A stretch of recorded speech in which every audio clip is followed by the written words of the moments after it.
What's up, guys, and welcome to the Shifty Crab Podcast. We're back. It's a Tuesday. Well, for you, it's a Wednesday, but we're here recording on our favorite day of the week, and I am joined by the best beard in the business, Mr. Vince Haley. Vince, what's popping? Oh, yeah. What's popping? What an intro. All right. Mixing it up. Great. Good to be here. Lovely Tuesday. Unfortunately, it's not coming home, boys. It's not coming home. God damn it, Vince. Okay, let's end the podcast now. How do I kick Vince out of the room? Too soon for that shit. It's too soon. Like, that's shame. The nation is in bits, and Vince comes here, whacks out the penis, and starts pissing all over us. Okay, and joining us on this subdued now moment of the podcast, you really brought the mood down. The retro king, the pun master general, Mr. Terry Jeffs. Terry, how are you feeling now? I would have, if you had asked me that a minute ago, I'd been like, yeah, I'm great. Now I'm feeling shit again. But no, I don't know. I'm it's not coming home. You're right, Vince. It was always 50-50. Yep. It's just, it's just that whole, and I'm sorry, I'm gonna bore you a little bit here, Vince. But it's just that whole, you get your hope. Like if we'd have just got beat, like if 3-0, boom, in the game, boom, done. Okay, cool. Yeah. But it's that we got the first goal. We got the first goal, Vince. We got it in 2 minutes. 2 minutes against Italy. So you get your hopes up. You're up there, and then you dominate the first half. And then you go into the second half, and then it's like, oh, it's not looking so good now. Like on the back foot a bit, and then they equalize, and then it's like penalty, and then extra time, and your nerves, penalties. I was just a wreck. I literally felt physically sick. We took the advantage in the penalties. Got the advantage. It's just the whole emotions go up and down, and then to go out like that, it's horrible. It's horrible because you're a kick away from history. It's just. And England and penalties, Vince, have a bitter history. We've lost tournaments on penalties before. So it's not the first time then. No. Well, is it the first time we've lost a final on penalties? In the final, yeah. I mean, this is the first time we've got to a final since the World Cup, isn't it? So we've lost in the semi-finals before a few times. So that was the football. We're not gonna. I can't talk about that. The way I see it is to cheer me up, Terry, that you can do this as well. Is at least we're not as bad as America at football. So we have that. We still have the high ground on this podcast. The positive thing is the World Cup next winter. Got a good team, going strong. Experience, we'll be back stronger. Yeah, I think. Yeah, got a good chance. Good chance. Yeah, it's weird that the World Cup is going to be in November. It's really weird. It's weird that it's next year. Yeah. I keep forgetting that it's like because I keep thinking, we've got 2 years, but obviously because this was delayed. And in winter, I mean that whole thing is that's a whole other shit show. Let's not even go into that. I hate that we have a break in the Premier League for like basically a month. Yeah. Like it's ridiculous. But anyway, this isn't a sports podcast. It is the Shifty Crab Podcast. Good. Yeah. Where we're going to talk games, life, and the shit in between. And we're here to entertain you for the next 2 hours. And boy, have we got some things lined up for you. A little bit of housekeeping before we start, though. Don't forget that you can watch our news break show, which is our breakdown of all the week's biggest gaming news for your viewing pleasure. You can review that on a Friday over on our YouTube channel. And you can also find this on your podcast services. But guys, as always, what are you drinking? What are you quenching your thirst? Well, of course we know, Vince. But come on, Vince. Yeah, come on. Would it be anything different? Come on. Would it ever be anything different? I'm telling you, I'm working on that sponsorship too. He's gonna get it. It's on my board. I wish I could show you guys. It has DM Blue Moon. like it's on there. I will get to it. Great. I will get to it. Like I'm working my way down the list. But so you're drinking Blue Moon. What are you on there, Terry? I'm on some German lager, Steinhauser. I've never heard of it. Steinhauser's good. Is it good? Yeah, I've never heard of it before. It tastes good.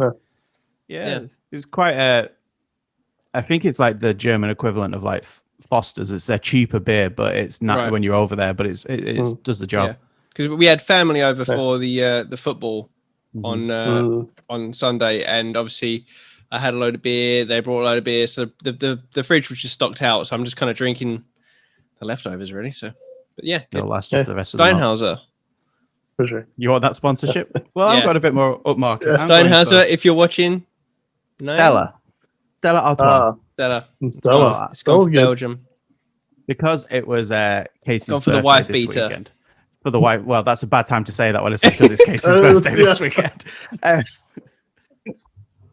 timing. Bad timing. A little bit bad timing, yeah. Don't show her that. No, she hasn't watched a single bit of our content for 2 months. But she took. Before I go to her birthday, I spoke to her a few days. It must have been a couple of weeks ago. Actually, we were in the car, and I was like, "I've noticed that you haven't been watching the videos. You know, just putting them on in the background." She's like, "Watching your content made me realize I don't like podcasts." Yeah. Well, you know, at least you brought that realization to her. So. Yeah. She says, "I can't stand listening to people talk." I was like, okay. She's the same with audiobooks though, so it's not just us. So, but I did want to put it on a t-shirt, yeah, it makes me laugh. But anyway, it was her birthday on Saturday, so she had some friends come over, and I did a barbecue, and because it was the first time using the garden, I overdid it with the drinks, so we had like 3 different flavors of BrewDog, like cases of them, Stella, Bud, rum, Jack Daniels, all of this. But then they all bought drink as well. So they all brought like a 24 pack of Stella, like BrewDog and all this. So there's so much alcohol left over. So my cupboard is just full of it. So I think I'm okay for the next month of nice month. So it's not a bad thing. I'm quite happy with. I'm quite happy with this. So, but as there's only me to drink it in the house, so I'm working my way through it. But now there's no football. It's a weird thing. I can't bring myself to drink for the Olympics. I'm quite looking forward to the Olympics. Yeah, but it's not a drinking thing. It's just like you don't get pissed and watch the 100 meters. No. You're like, oh my god. Plus, because of the time difference, isn't it? Like 2 a.m. Yeah, I've not even looked into how the time will work, but I do love the Olympics. I do. I like just watching all the really kind of like niche stuff. Like I'm an absolute sucker for table tennis. I'll watch that shit all day long. Yeah. And like the archery and things like that. Biking, all of that. Archery. All of it, any of the weirder events, not the stapled ones, not the 100 meters. Obviously I'll watch them. Yeah, you got that. That's the big stuff, obviously. But like, give me the power walking. I want to see them power walk. Or the one where they have to do. Is there one? I know in the Winter Olympics they do the skiing and then the shooting, but in this one, do they do shooting and anything else, or is it literally shooting in this? I think they just do the pigeon shooting, don't they? Skeet shooting. Right. They do that one with the shotgun. Don't know why they don't just have an AK. So just spray the bullets, get the ball. But no, I love the Olympics. I love the Olympics. Did you know that this year? Yeah, Tokyo will be great. Like on PlayStation Now this month they've got the Olympic 2020 game. And I want it to be like the realistic Olympics. You've got people. It's not the one, isn't it? Yeah, it's got like astronauts running, like you're swimming in a pirate costume. I don't want that. No, I want Olympics. You want Sydney 2000 on the Dreamcast? Yeah, or the Beijing one. That was I want a classic. I don't want to be racing a snowman. Track and field on the PS1. You know, get that pencil out on the buttons. Just rub the buttons like that. Ruin every controller that you have on PlayStation. Oh, yeah, that was a controller mashup. But this year obviously they're bringing in skateboarding into the Olympics. Oh yeah, I remember when they announced that. Yeah. The skateboarding should be. Cool. That's a bloody art form. Yeah, but one of the contestants, I think, I don't know, she might be English. I'm not sure. I could be getting that bit wrong. Is 12 years old. What? Is there not an age? No. Entry. If you're good enough, you can. Well, there must be some. They can't have 5-year-olds going into. But 5-year-olds never going to be good enough, are they? But this 12-year-old has met the requirements, won the competitions, and is at the Olympics. That's crazy. How incredible is that? That is crazy. At 12, I was spelling my own name barely and like spraying deodorant in my face. Like this. You've got someone at the Olympics. It's incredible. Like fair play to them. Like imagine if they win a medal. That'd be so cool. So cool. That'd be an achievement you could never come down from. Like, yeah, that you couldn't, and you could never top either. No, absolutely not. Because whenever you win, if you win it again, you're like, yeah, but you won it at 12. Like, this is just what have you done for me lately? Yeah, yeah. But you see, I think they're missing the trick. Why can't Tony Hawk's compete? Imagine Tony Hawk's. There's no age limit. Like, bring him back. But get Tony Hawk's involved. Yeah, but get him to win a gold medal. It's the same for like football and stuff, isn't it? Like, why? That's what I always think about. So like you get like obviously the football teams and play. Like, why don't the actual why doesn't England? I know it's Great Britain, the team's Great Britain, but why don't they just play for Great Britain? Well, they've done it before. They're just not doing it this year because of COVID. They did it. They did it at London at 2012. But it was like it's Team GB. It was like a lot of almost kind of retired players. It wasn't like the actual full squad, was it? Like, wasn't the proper?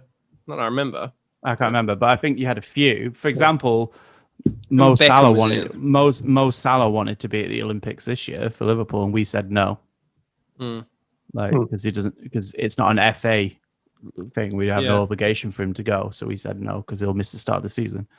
So some big players do go. I know, like Messi and all of them, they go. Like, is LeBron playing basketball for USA? He did. Did he?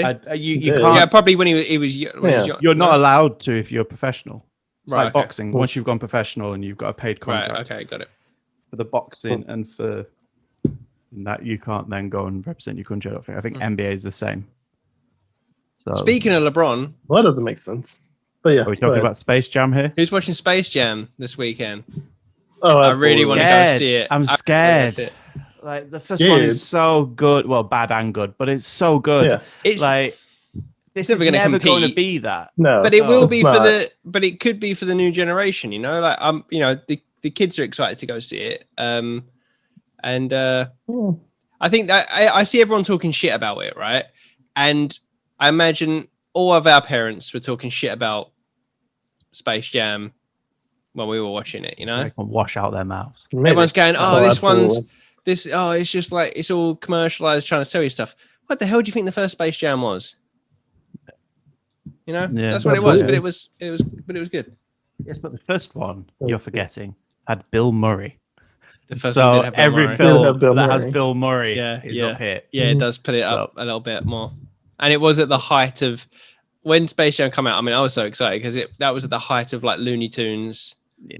Kind of like that Warner Brothers cartoons at their peak, and I was all about that when I was young. But now it's like I'm surprised any kid's going to see this and even know who Bugs Bunny is.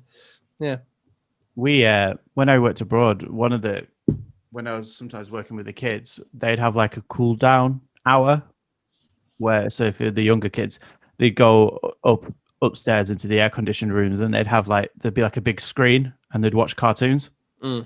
And one of the ones we were allowed to show, because we had international children, you couldn't really have ones with too much talking. So Tom and Jerry would be shown. Oh, yeah. Man, that is not PG. That is not PC at all. When you watch Tom and Jerry back, you're like, okay. I do not remember it being like this, but obviously you're little, and all I wanted to see when I was little was Tom get smacked in the face with a pan. Like, oh, absolutely. You see everything else going on. That is a problematic show. Yeah. A little bit. I mean, it's problematic. It was the old days. No one cared back then. Yeah. Product of its time. I felt uncomfortable showing it to children, and this must have been like 2016 or something like that. Like, I felt a bit uncomfortable showing it to children then. Yeah. You look back at some of your childhood things, it was not good. It was not good. But anyway, the other important question, obviously, on everybody's lips is, what have you been playing? So, has anyone been playing anything different this week? I know the football's been on. There's been a lot of crazy stuff going on. Anyone managed to get any gaming in? If so, what have you been playing? All right, Vince, what have you been up to? So much gaming. What have I been up to? I finished Resident Evil Village. Oh, you got it done? Finished it. It's done. Nice. Got the courage up and yeah. Oh yeah. How many times did you go to the bathroom in your trousers? Oh, like none. I mean, no. Oh, okay. Aside from like the last part, I think I talked about, which was the dollhouse. Mm-hmm. It kind of goes a bit downhill after that. Like some of the last few areas, not that great, but the entire ending after the fourth area probably, very good. Like it completely redeemed itself after that point, at least to me, because it throws some really interesting story stuff in there that I'm super excited to see a sequel for. Like it, man. Like I know you haven't played 7 or 8, Barry, but get on that. I am 100%. Oh yeah. Do you see, without obviously spoilers, do you see where 9 would go, or like what kind of like location you could see that? No. Okay. Because 8 ends on such a interesting premise that marketing 9 is going to be really hard without spoiling anything from it. I'll be honest. Like the Truman Show. Yeah. It'll just be the Truman Show. You all realize the cartoon the game characters. Yeah. That's what happens. They figure it out. Yeah. But it's absolutely worth it, honestly, because, man, despite those, maybe 3 hours in between, it's really solid game. So, if I know we don't particularly like doing out of 10s and stuff like that, but if you were going to give this a bit of a rating after finishing it, what would you give it? Man, first of all, actually, before that, what would you give the previous game? Resident Evil 7? Yeah, what would you give that so we have something to go off? Man, that's almost I'd say probably an 8.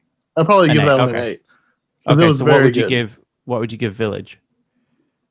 Village, man, it's hard because that midsection really slows it down a bit. And it's not really like super scary. One part gets kind of annoying, but on the whole, I think it might be a 7 or an 8. Let's go 7.5. Let's give it a 7.5. Okay, just for like the beginning being really good, the back half not so great, the ending phenomenal. Like I cannot wait for a 9. So yeah, that's not bad. Would you recommend that you have to play 7 before you play 8, or can you just jump in at 8? You would definitely have to play 7 before you play 8. Okay. Things happen in 8 that are definitely linked to 7. Oh, okay. Yeah. Anything else? After that, I started Assassin's Creed Odyssey again because again, yeah. Well, I continued from my last save, which was only I think when I saved this last time, 14 hours in, and I had just finished like episode 3. So you're still early. So I'm still very early in the game. But yeah, I'm very lukewarm on that game. It has like some interesting moments, like I'm playing as Cassandra rather than Alexios, and I got that revelation obviously in episode 3 with the cult and everything. Yeah. So I'm kind of interested to see where that goes, but I'm also like, it still feels more like an action RPG than Assassin's Creed, which is so weird. But I think I'm going to stick with it and finish it, and then maybe move on from it. We'll see what happens, though. I would think it's the least Assassin's Creed game. I think Valhalla does a better job, kind of. But this trilogy hasn't felt Assassin's Creed really anyway, because technically it's not Assassin's Creed, it's before Assassin's Creed. But still, I'd say Odyssey is probably the least. For someone that hasn't played Assassin's Creed since Brotherhood, is Assassin's Creed even anything to do with that anymore? Like, is it about the Templars and and the assassins, all that kind of stuff. That's okay. So from the outside, it very much just looks like it's just got the name Assassin's Creed stapled on it, and it's just like more just about whatever that time is, and that's it. Okay, so I'll answer this one first, and I'm sure Vince will chime in with his thoughts. Up until Origins, yeah, it was following that Assassin's Creed narrative. There's definitely Templars, Assassins, other variations of that, but that was the premise. With Origins, obviously, this is taking it all the way back to the earliest moment that they can trace. Which was the Egypt one, right? Origins? Egypt with Bayek. Yeah. And then Odyssey, and then Valhalla. These are all set before Assassin's Creed, just about, I believe. I believe Valhalla can't be too far away from Assassin's Creed 1. The outfits that some of the characters wear are very similar, and they come from the same sort of place. So I think the timeline's nearly met up with the start. I don't have the exact numbers on that, but the overall premise of the modern day going into the Animus, that's all there. And you still control a modern day character, and then just not as much as you did in the earlier games. You had big sections in the earlier games. Now you're kind of just walking around your site that you're doing. Usually it's wherever the character that you're playing is buried or whatever, but or the artifacts or whatever. But yeah, you're still finding pieces of Eden. It's still there. The story is still there. It's almost getting a bit Metal Gear Solid, where it's like, okay, which timeline, which bit are we on at the moment? But if you look at the bigger picture, there are links to everything, and especially, and I know you haven't played Valhalla either. The ending of Valhalla brings a lot into the Assassin's Creed ethos that we know. So, but the games aren't assassinating don't play anymore, the same, right? No, because that's the main thing. Like, obviously, the original set, you were playing an assassin. You're like trying to hide in plain sight, trying to like stealthily kill people. Like, you're not an assassin in any of the 3 games. No. There was a big thing about Valhalla is that it brought back the hidden blade, because you don't have the hidden blade in Odyssey. Yeah, you have Leonidas' spear. Yeah, what was that? Sorry, or Origins, right? Yeah, I don't think you have it in Origins either. Or maybe you do. I can't remember Origins. I played through it once and never touched it again. But in Valhalla, they brought the hidden blade back. But the premise of the game is still the same. Like, you are still assassinating people, but there's a lot of other stuff going on that becomes such a small part of the game, and you are a lot of the time running into battles of maybe 20, 30 people, and you're just hacking and slashing your way through it. And don't get me wrong, you're doing that in more stylish ways, and you can run up and just kill them with the hidden blade. You can get behind them and stab them. You can do all those things. And in the menus, you can make it more Assassin's Creed-like, where you can have that you can assassinate anybody. Like, you know, it doesn't matter the level. So you can make it more like it was in the original games if you wanted to. But no, it's not a case of what was so good about Assassin's Creed is you had to blend in and get close to them and assassinate them and get away without being seen or have an escape route. That's kind of gone. Okay. But this was a trilogy of games. Yeah. And obviously we spoke about before this live service bullshit that obviously we spoke about on the news. My hope was that it was going to go back to being more assassiny because the timeline will have caught up a bit. So the only place it could go now would be either in a concurrent timeline, so it's happening at the same events as other things happening in the Assassin's Creed timeline, or ahead. And or do they to be happening. Do they reboot the first one? No, surely not. No, I don't think they'll touch that. No, because when if they put too much attention, that's what I'm saying. If you put too much attention on that game, though, it's not that good. No, it's more nostalgic. But the actual gameplay in that game's pretty poor. Like the traversal, like the fast travel of just riding a horse between areas wasn't great. No. Yeah, no, that wasn't. I don't think it's worth it. It Like, was too early. It came out too early in like kind of before. Yeah, there was nothing there. I remember at the time. I remember like because obviously there was such hype for that gen. Yeah, and that like, game blew me away at the time. I remember seeing that first trailer for it, the reveal trailer, and that was the big thing, wasn't it? The crowds, like, oh my god, like you can move through crowds, and he kind of pushes them out the way. That was so like next gen for the time. Yeah. And I still remember the day I got that game, like on release day, and I just couldn't stop running, like and climbing everything because it was just so incredible, incredible that you could just climb things and run and jump across rooftops. And I was just doing that, just never getting tired of it. It was like playing GTA for the first time and just kind of just driving around. And but really, there was nothing to do. You know, the setting was great. It looked really pretty, but there was just like it was the same three different things. Yeah, you had to follow someone, pickpocket someone. Yeah, and there was something else. And it was just very like after playing it for like 5 hours, you're like, okay, I get what this game is. Yeah. But you can see the promise which we got with 2. Yeah, and 2 is obviously standout. It was good. That from Ezio was a great, obviously trilogy of games. But yeah, these 3 have been a love-hate because I love the worlds they've created and the size of them. I think are impressive. I don't think it works well for England because the lakes are unrealistic. The rivers are unrealistic. Like apparently England, every town is surrounded by a river. Like, and it's just oh my god, yeah. It's rivers absolutely everywhere, and it's a bit unrealistic. It works for Greece in a way because they're all islands, and obviously you've got I can't remember how many islands. It's like 120 islands in Greece. So it's don't tell me that. But not in Odyssey. Not in Odyssey, but in Greece itself, there's a ridiculous amount of islands. And it works for that. And the scenery in Odyssey is beautiful when you're on the boat and you're looking out over all these islands.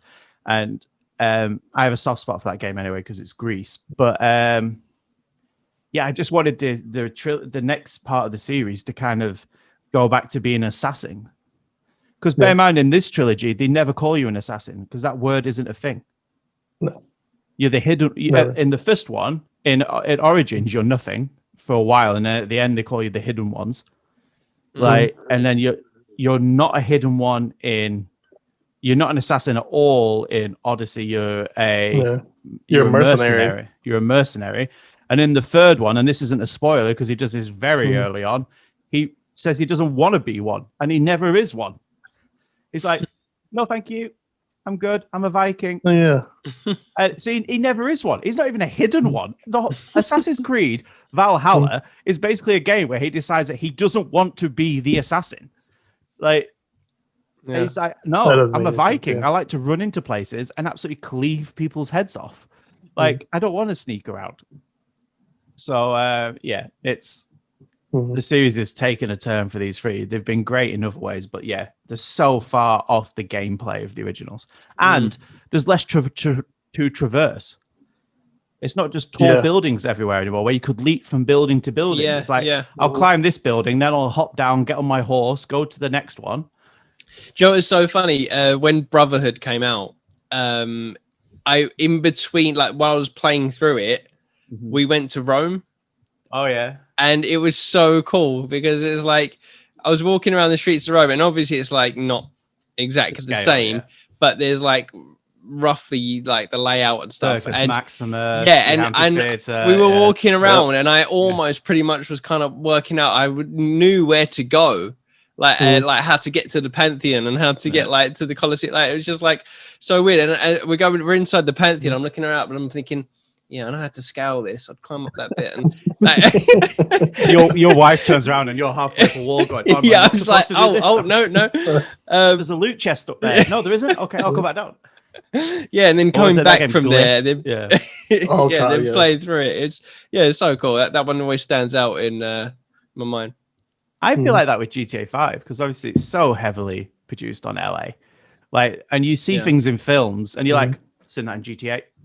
GTA. GTA. It's like, because obviously I had no reference point. I'd never been to LA.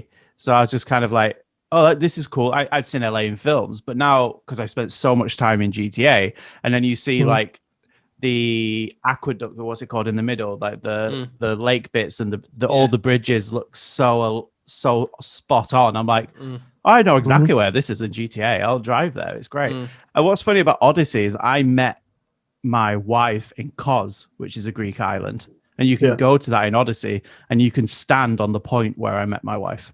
Nice. That's amazing. On the map, I was like, this hill is where the pub was.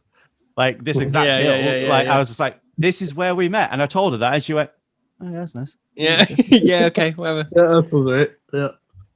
I tried it in Watch Dogs. I drove around and went, do you want to see Downing Street? She's like, not particularly. No. I'm like, okay. Downing Street. You want to see Downing Street? Oh, it's a show. So I was like, oh, look, there's Westminster. She's like, I don't really care. Like, all right. In fact, she fell asleep at that one. But yes, to answer your question, no, Assassin's Creed Odyssey is nothing like it is gameplay-wise, but the story, but more the backstory and the stuff behind the scenes continues. And Valhalla, if you decide that you're not going to play that game before the next game comes out, I'd advise that you watch like a story breakdown. If you're just not going to play the game, because the other stuff that goes on in Valhalla, quite important and quite cool because it does link some of the older games. So, and it kind of brings the series to a point which I found quite interesting. In fact, there's a very interesting point and something that happens that I wish you guys had played the game because it changes Assassin's Creed forever. Something that happens in Valhalla. But anyway, yeah. So you've been playing that. I've been something with it. I'm there. He brought up a lot of points that I'm just like, yeah, this is not what I find fun. Like the sailing. Fuck that. I hate it. It was cool in 4. Hideous. 4 was great. Like, because it made sense because you were a pirate. That's literally what you did. But now it's just like, just to get from point A to point B, just like let me fast travel instead. I'd rather that than like I'm literally sitting on the couch with stroller in one hand, holding forward while scrolling my phone. Like I'm just like, ridiculous. Can this like be over? It's big. Like the map is huge, so to traverse from islands is not quick. No, like so if you have to go from like one point of the map to the other far corner, bear in mind you have to go round islands. It's not a straight open bit of sea. It can take you like 45 minutes. So it's not as fun as Wind Waker, then you're saying? I was going to the vault or the forge, whatever, like to upgrade the spear for the first time. It was that's a ball ache of a journey. Yeah, I got into like 2 fights on the way there, and I'm just like, can this just be over, please? Because I thought I was like, okay, I'm going to go to this place and I'm going to stop. My wife is home. We were like, just sitting down to eat dinner or whatever. I was like, all right, I'll just go over here. It won't take me long. Just wrap this quest up. No, like 10 minutes later, I'm still like, all right, let's just get over here. Let's finish this fucking songs. Oh my god. And that's another part. Like it was great in Black Flag because those were sea shanties and they were actually really good. Now in Odyssey, I can never tell what any of them are saying. Because I assume they're singing in Greek, right? Or some form, yeah. So it's like Greek and Roman. And Roman, they speak in Roman as well. But yeah. Well, Italian, but Italian had different dialects at the time, so because obviously the Spartans are in that game. Yeah, because you play the Spartan or a Spartan, yeah. But another sticking point is the fucking mercenary shit. Oh my god! Especially if you get your like. We're not really talking Terry into playing this game. No, we're not. It's unfortunate. What's that?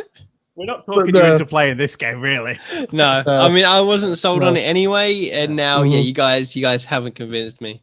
No, because like you're a mercenary. There's obviously other mercenaries, and they can hunt you down at any point.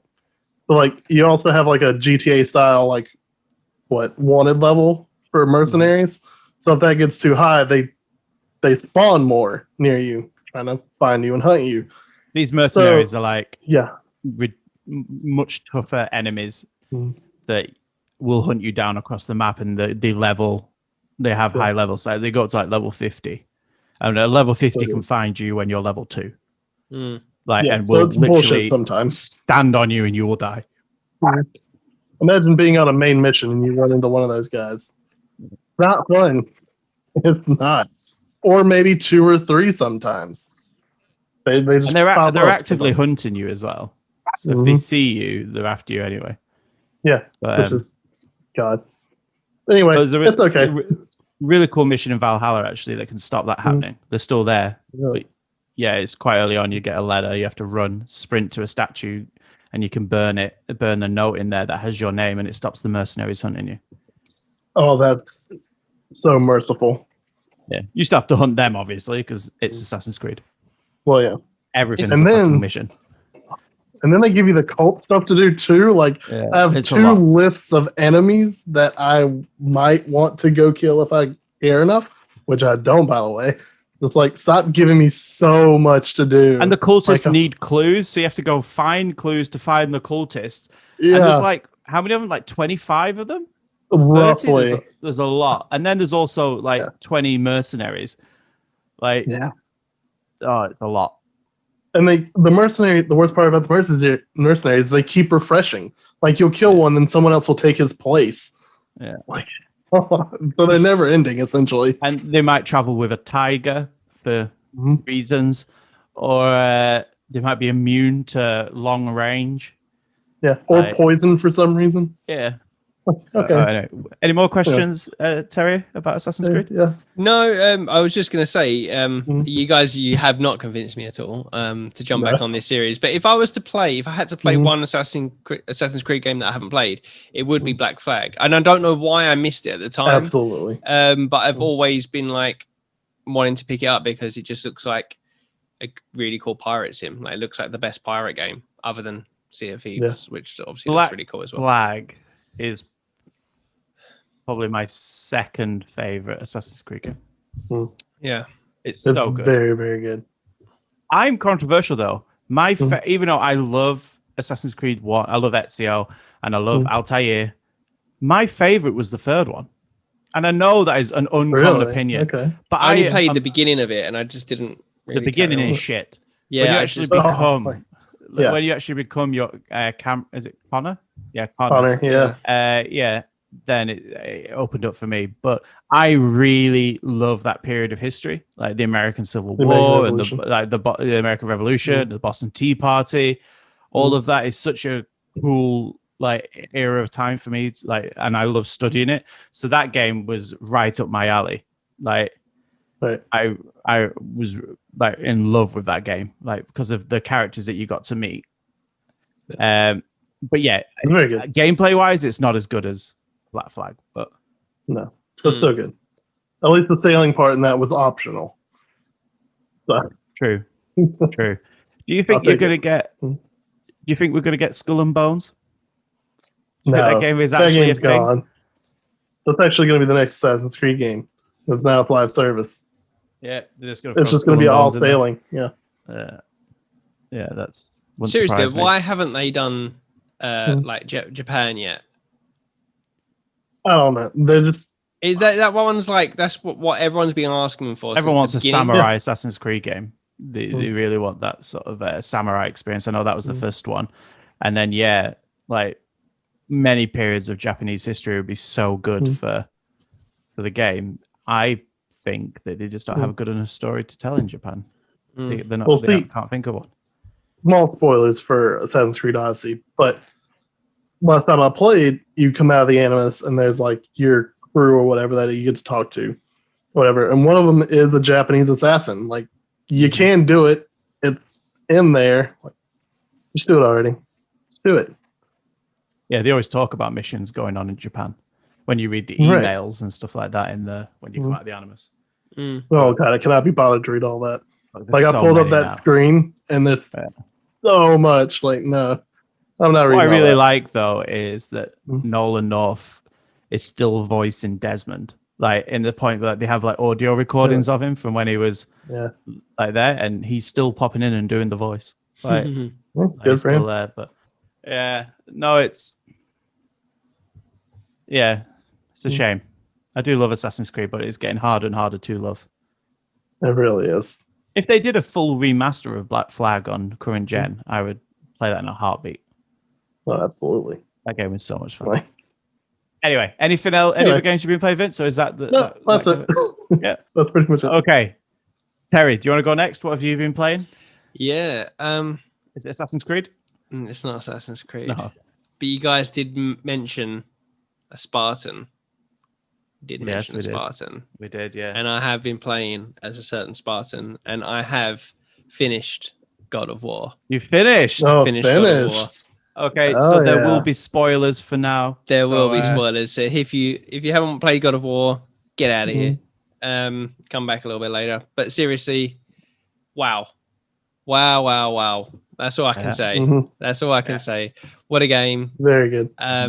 It really kept that momentum and that pace right from the beginning to the end. It's a game that lands on its feet. It knows it just didn't have one dull moment, one bad moment. It was just started up there and it just stayed up there, and it just kept going higher. And so you got to the Blades of Chaos last time, and you just started to use them a little bit. So from there, what's been your highlights?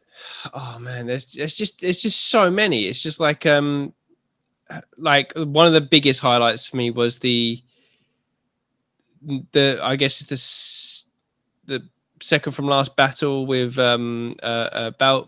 Baldur, yeah. And you got the bit where you're on the back of the dragon and all that stuff. I was like, oh my god, this is just getting crazy now. Obviously, the story, like the reveals in it, and the ending. I mean, like when you find out that Atreus is actually Loki, I was like, holy shit! Like first of all, I was like, holy shit moment. Yeah, I was like, holy shit! Wow, what a surprising reveal! That's really cool. And then I was like, oh no, that's like. Then I was like really sad because I thought that's not going to end well. It's not going to end well. And like when you go into the big, and obviously finding out, obviously he's half giant, and half god, obviously, and you're seeing all the kind of murals on the wall, and that the mum story, had kind of knew everything that was going, and then you see that just a kind of glimpse of behind that sheet, and I was trying to look under it before, I knew it wouldn't let me see, son of a bitch, and I think it showed that Kratos was dead and Atreus is above him, and yeah, I mean, obviously you just know that he's Loki, and everything that they've kind of, the story was foreshadowing, this, whatever this is going to be, whether it's going to be a trilogy, it's not going to end well. And I was like, oh man, like I was just so invested in that relationship between Kratos and Atreus, and obviously, I think it hits anyone, but obviously being a dad as well, just the little things, like, obviously this guy like Kratos, he's learning how to be a father. Yeah, but the mistakes he's made, obviously, in his kind of previous kind of life, and what he did to his last family, and he's kind of scared to get attached to this like son, and it's like, just seeing how that developed, and just it was just so good. It was just so good, everything it did, and the gameplay is just absolutely fantastic. The way it kind of just keeps opening up and giving you that flexibility to just kind of do more things. Because obviously I've rolled credits on it, but I love how it just kind of didn't end. It just kind of like you did the whole end bit, and then the credits are rolling as you're carrying on playing, and it's just like, oh, like, do you want to go and do these things? And I know there's the Valkyries waiting for me, and there's loads of other stuff. Loads of armor to be upgraded, and rare items and things like that. And so it's just so clever how it does that, and doesn't even like end and then take you to a menu and then say, oh, do you want to kind of carry on play? Just yep, if we're still going, if you want to carry on doing stuff. But I haven't done anything further than that. I just literally finished it, and that was it. Have you returned home? I haven't, but I have heard what happens. I know that there's a certain character that turns up, and the reason was, so I finished the game, and I was like, since I finished it, I've just been like devouring content, like of like spoiler cast. Like I watched so the first thing I did, I was like, finally I can watch Raising Kratos. How good is that documentary? It's so good. I've been dying to watch that.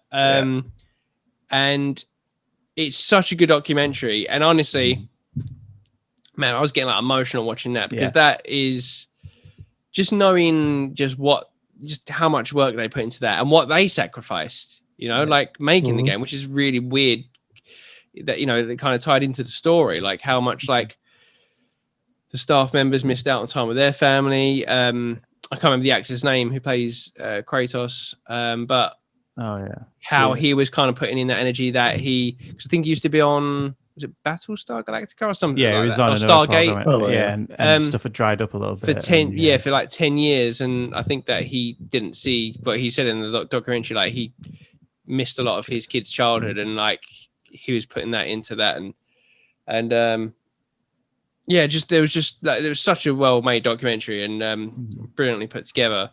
So I watched that, and then I started watching.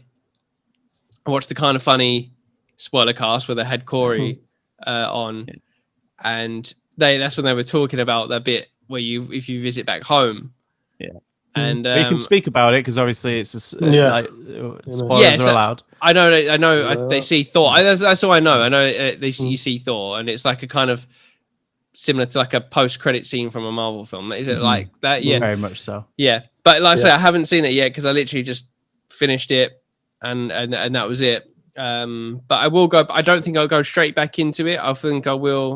Maybe I will just to see that scene. Anyway, it's so well done. Yeah, like, and then fucking oh my god moment when the way they do it.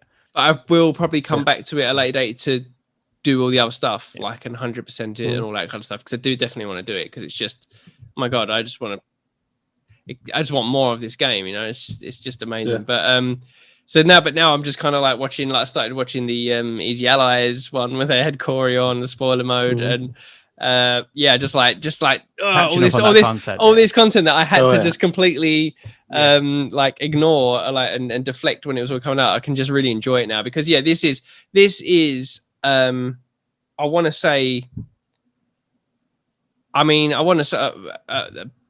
far as PlayStation 4 games go, I think it's got to be the top. It's got to be the top. It's like it's up there in terms of experiences on the PlayStation 4.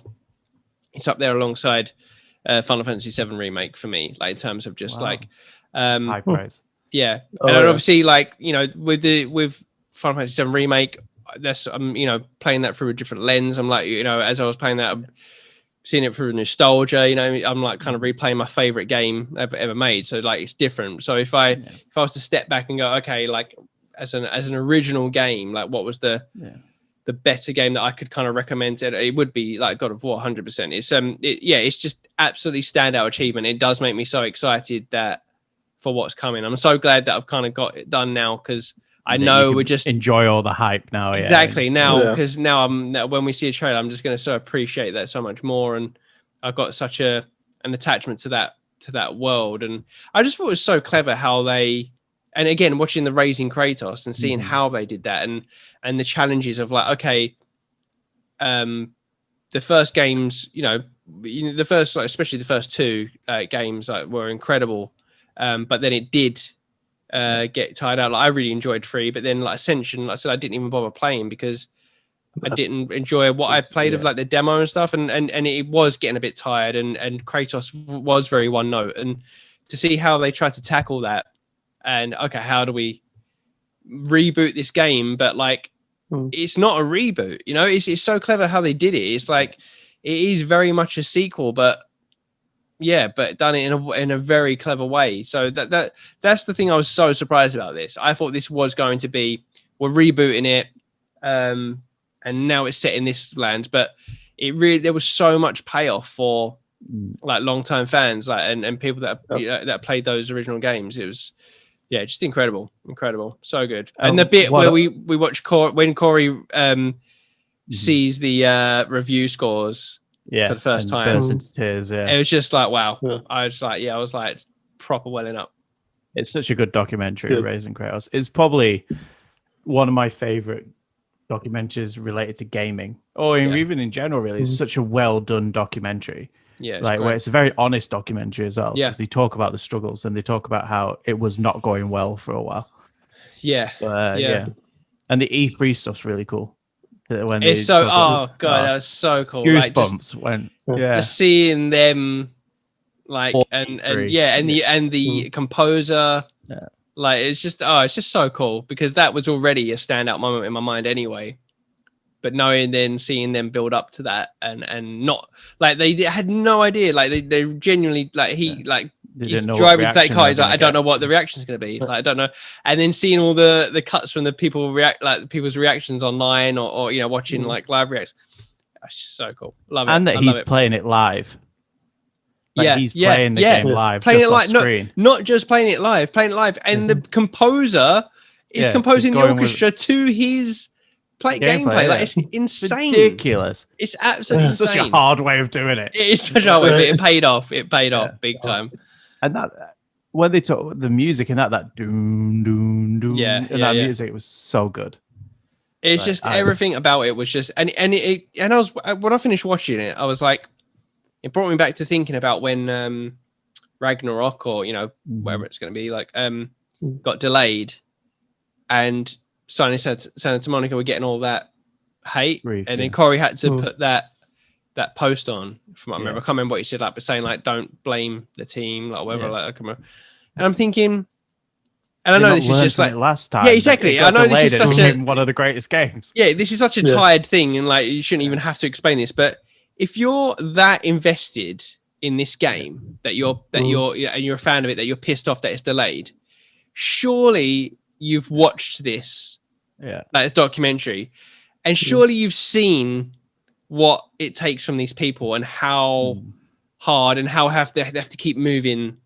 You know what I mean? When people go, you delayed it again, but you've seen how what goes into that and how much of a struggle it is to okay, right, we're going to move it to this date. We can get it do you not know what's going on behind the scenes? You know what I mean? What's being what's at stake? I can't remember the woman's name, but she's kind of the number 2 or the number 3 in the interview asks is it Sharon or something? Might be Sharon, yeah. And you said, what did it? Is there anything that it cost you or anything? This whole development, and she just she can't even answer it. She's like, I don't want to answer this question, kind of thing. As if to say, this is and because I think she mentions later in it as a mum she's questioning how much time she's missed of her kids and all that kind of stuff, and it's hard, it's watching that kind of stuff.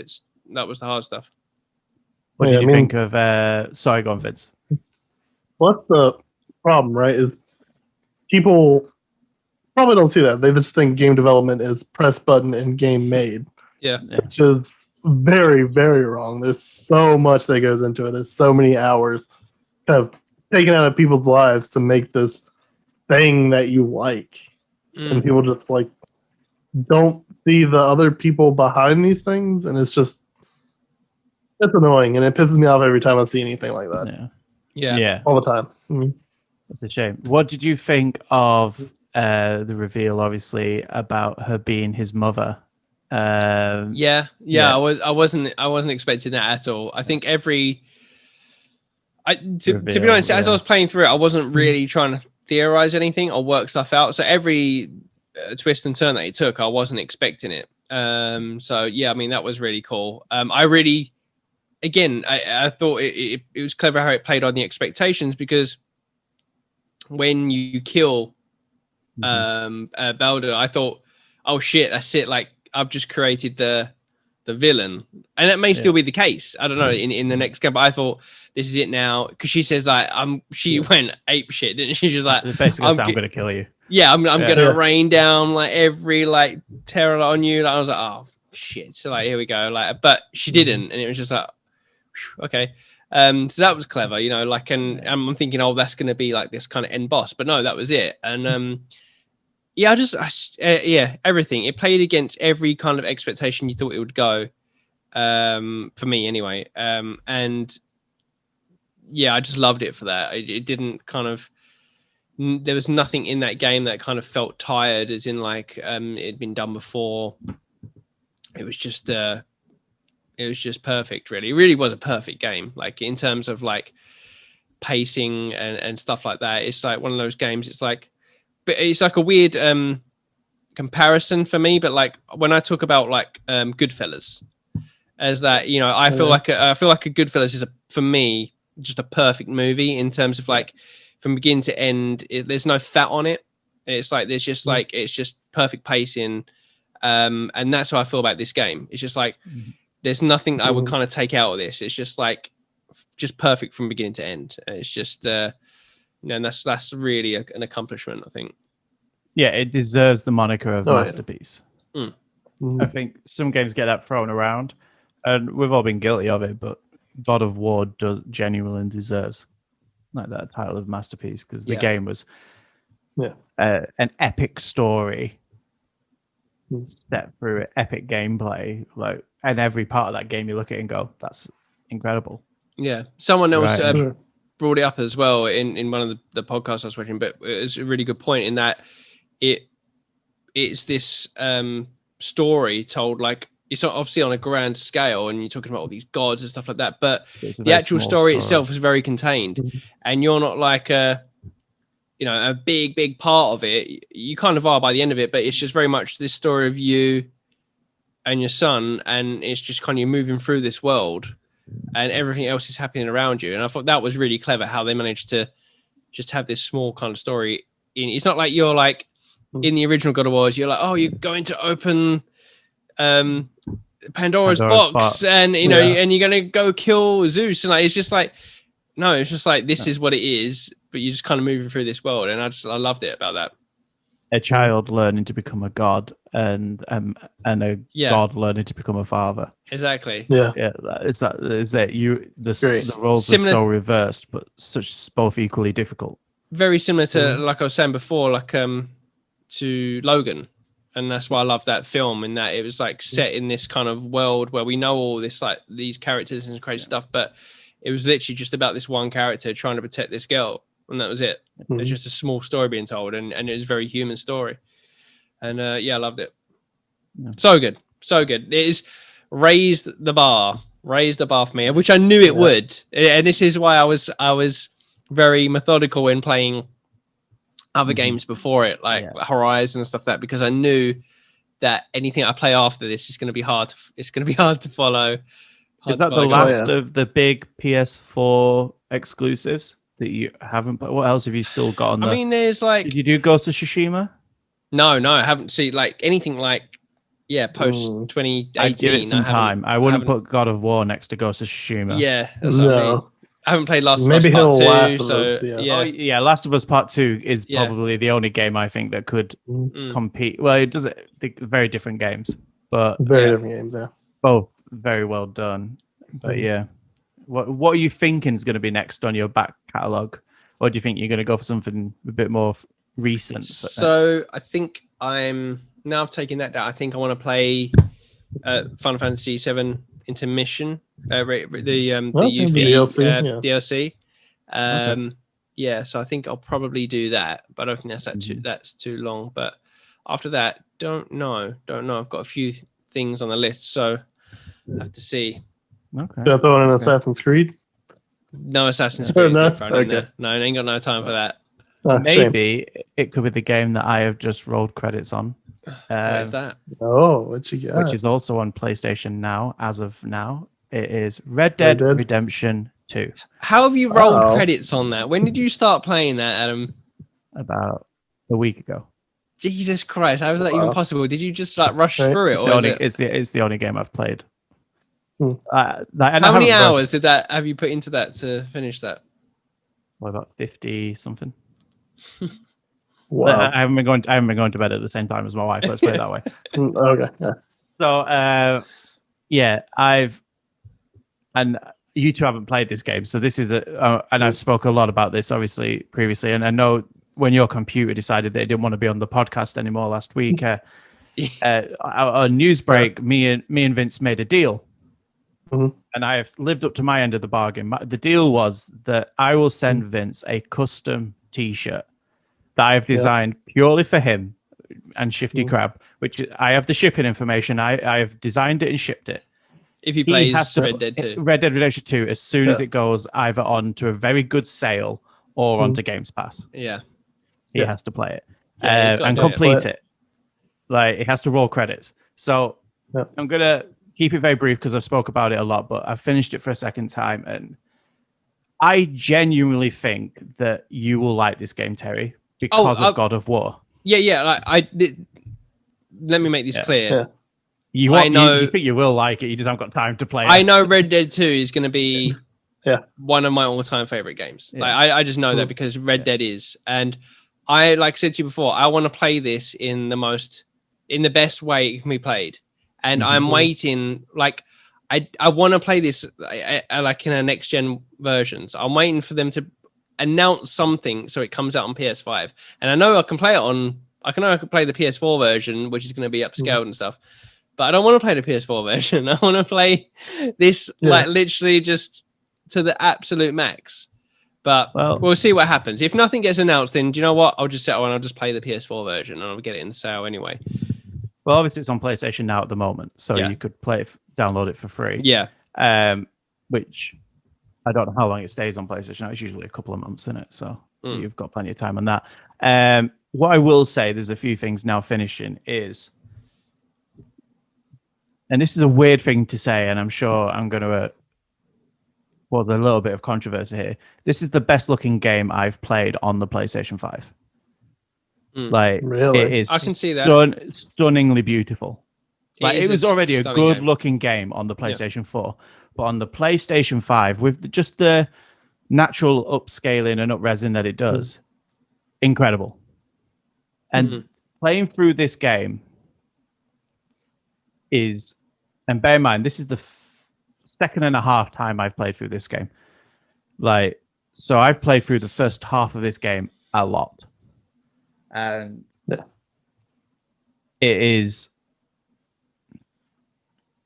it's a masterpiece. It's one of those games that I would call a masterpiece because the story is so well done. And I love Red Dead Redemption. I love the Red Dead Redemption, like John Marston's story. This is 50, 60 times better. They take John Marston's story, like, and what that had, and the tragedy, and the hope, and the characters, and blows them up, and turns everything up to 100, down, and up, and down, and the emotions there. There's comedy there, but it is a tragedy. This game is a Western tragedy of an era of civilization that just isn't a thing anymore and trying to fit in. And the world evolving around these people that haven't evolved with it. And obviously, there's no spoilers about some of the characters that are in this game are obviously from Red Dead Redemption. And it's the Dutch Vanderling gang. So this is before Red Dead Redemption. So John Marston is in the game, obviously. He's part of the Dutch Vanderling gang. And so Abigail is in it, and little Jack is in it. So these uncles in it. These characters that are so synonymous with Red Dead Redemption are there as you play as Arthur Morgan, who is probably one of the best well-written like characters of a modern generation, of a story arc of a man just battling loyalty, morality, acceptance, and just genuinely this trying to always do right but having to do wrong. Like where morality catches up with the need to keep the gang afloat. And you know, sometimes when you play games and you've got tasks that you have to repeatedly do on the side and they become monotonous. Like in this, one of the things that you have to do, especially early on in the game, is you have a camp, and this was spoke about quite a lot, and you have to find food for the camp. Yeah. Continuous. It's not a mission. It starts as a mission to show you how, to do it. But it's hunting. You could go buy stuff. You can upgrade, like you can go fishing, whatever. And there's 3 colors. Red, there's a little symbol for food, and if it's red, there isn't enough. White, there's enough. Gold, you're full, basically. And it's sometimes I'd just go and spend maybe 2 hours, and I'd just go hunting. I'd take my bow and arrow, I'd ride on my horse, I'd track the animals, and I'd maybe hunt one, put it on the back of my horse, ride it back, give it to camp, maybe skin some if I get a really good pelt, I'll skin it and sell the pelt and give them the meat. And you can do all these things. And the story, there's so many little paths of this story going off, and the way that they keep all the areas so different, but then entwine it all in such incredible ways. And I don't want to give anything away, so I have to skirt around the main drive of this story, which is so fucking good for a game to give you this sort of story. But the epilogue, which, by the way, the epilogue, well, all 3 parts of the epilogue, like, are probably longer than most single-player games. The epilogue itself is probably, if you rush through it and don't do everything, maybe 7 hours, 8 hours for an epilogue.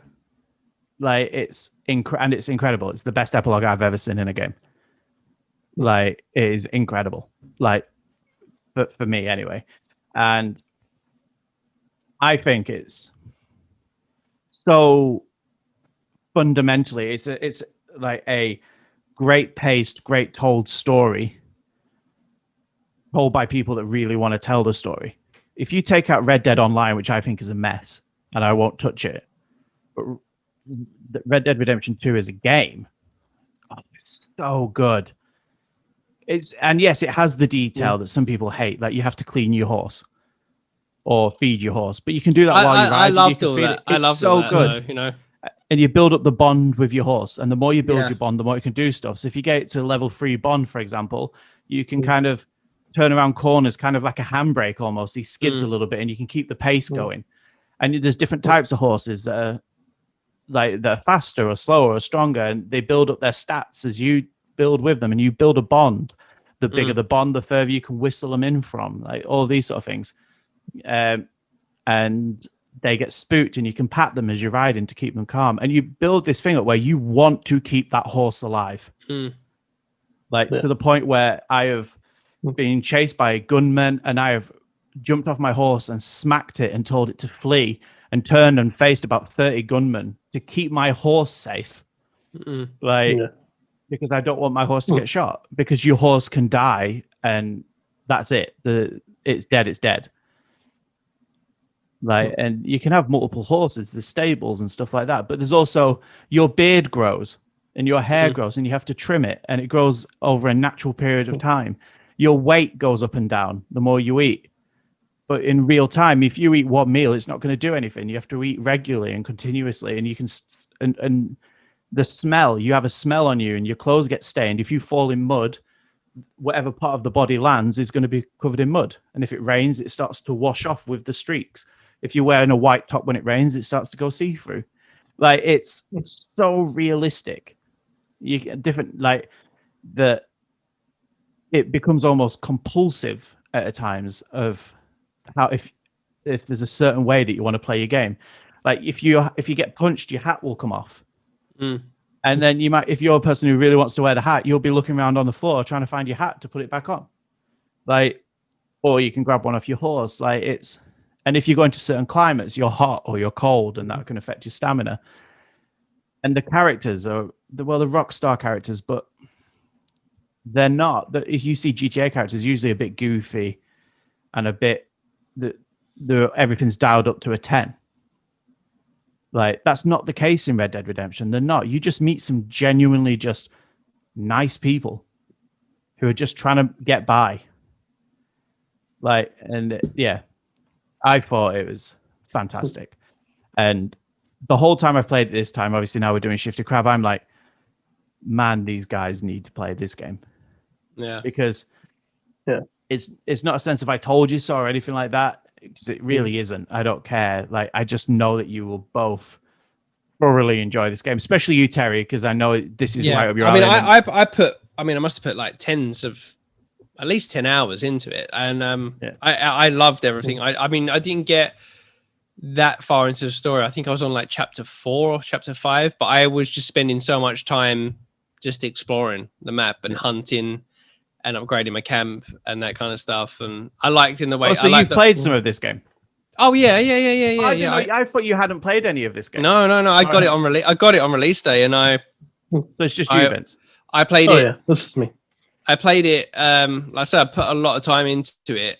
But it was at the time I can't remember.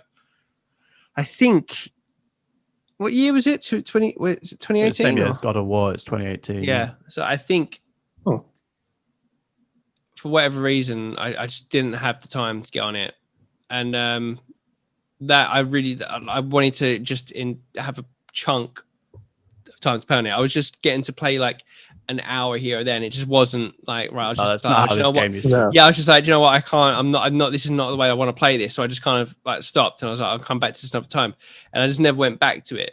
And I was thought, you know what, I'm going to come back to one day. I'm just going to really invest a good lot of time because that's how I've played every Rockstar game. You've got to just play it on one big chunk, and and that's that. But yeah, I played a lot of it, but yeah, I was just kind of like doing a lot of it, just exploring. I'd say just going out, venturing out. I was saying upgrading the camp because when you leave the camp, they kind of make a note, don't they? If you've not been there for a while, because you're meant to be gathering food and stuff like that. But you still could just go off and do your own thing. If you really wanted back. to, yeah. So that's pretty much what I was doing. But no, I was, at the time when I played it, I was just like absolutely stunned by the graphics of it, and obviously, like you say, with the characters, obviously John Masters in the group and stuff like that. But I didn't really get that deep into the story at this point yet. But no, and the game doesn't really get good till about 15, 20 hours. I think that's when it really picks up. Like it's great at the beginning, but it turns into a phenomenal game the second half of the game. Yeah. Like there's like a turning point, in a very obvious turning point, and it's really, really good. And then the epilogue's separate, and that's my favorite part of the whole game. The epilogue? The epilogue is so good. So good. I'm looking forward to it. But anyway, that's all I've been playing, obviously. That's all I have been playing. But this wouldn't be the Shifty Crab podcast if we didn't have a little topic or something to like have a little chat about. Like after we've just spent, I don't know, like an hour and a half solidly talking about Assassin's Creed, God of War, and Red Dead Redemption. That might be the gaming topic. But I thought what would be a really cool thing is I'm reading a bit of not a self-help book necessarily, but it's called Positive Outlooks. And it's little like daily things. And it says one of the things is you should be proud of your achievements and don't be ashamed.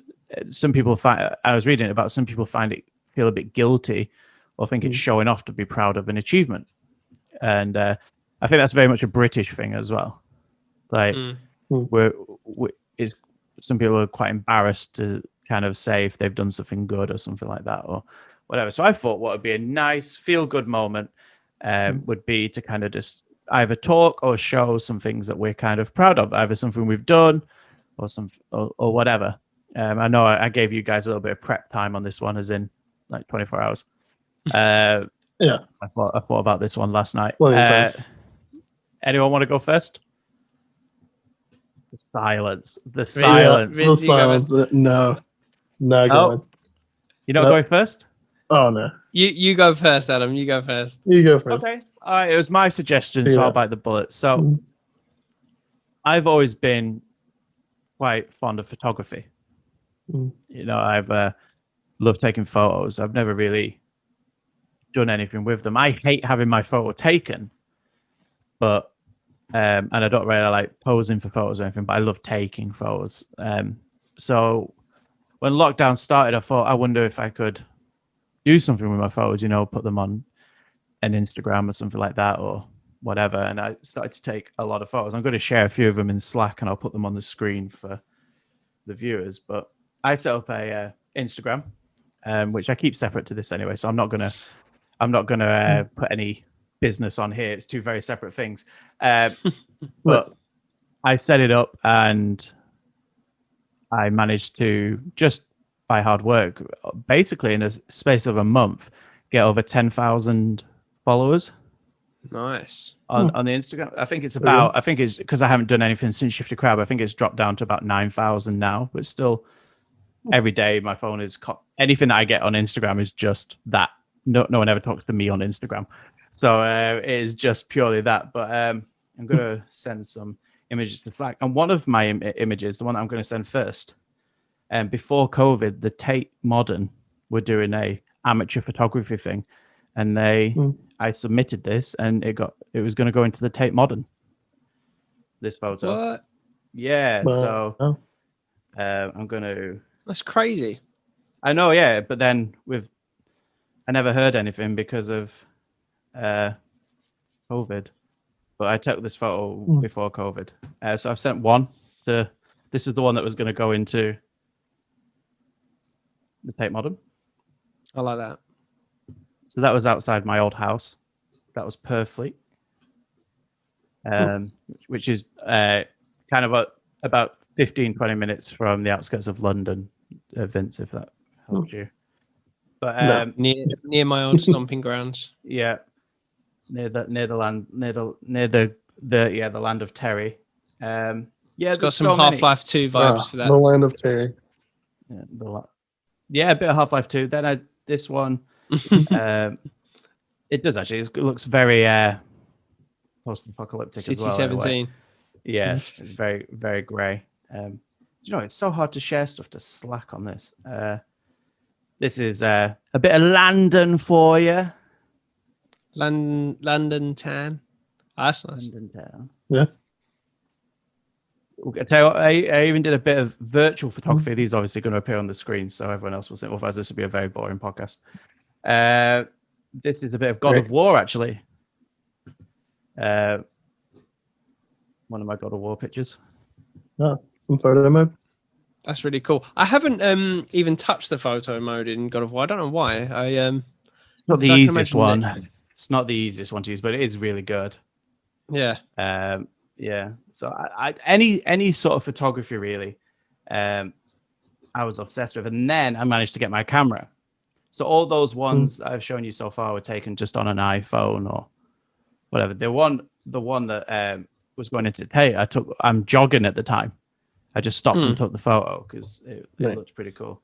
But I really enjoyed taking pictures of like London, and when I got my camera, I went into London basically when the streets are all closed, like because obviously we're in the middle of the pandemic, but I had to go to my old job to pick up some stuff. So I took my camera and the streets were like empty, bar a few people. So I managed to take some like shots of London. So I'll put a few of them in.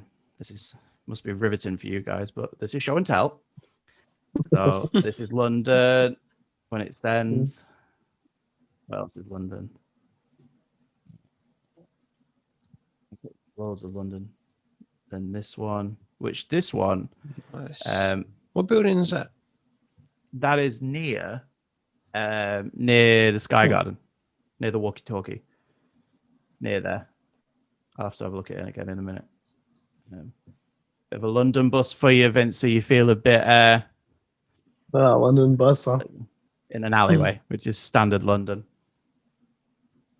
But yeah, so anyway, there's hundreds of them. I do nature stuff as well, but for me, the photography is just a way that anything creative really for me. Like, for example, and this one I'm not going to put up on a thing because it's got a family in it. But I did actually today I sent it. My niece has the same birthday as me. So she was my camera's gone off. 1 sec. So I drew a picture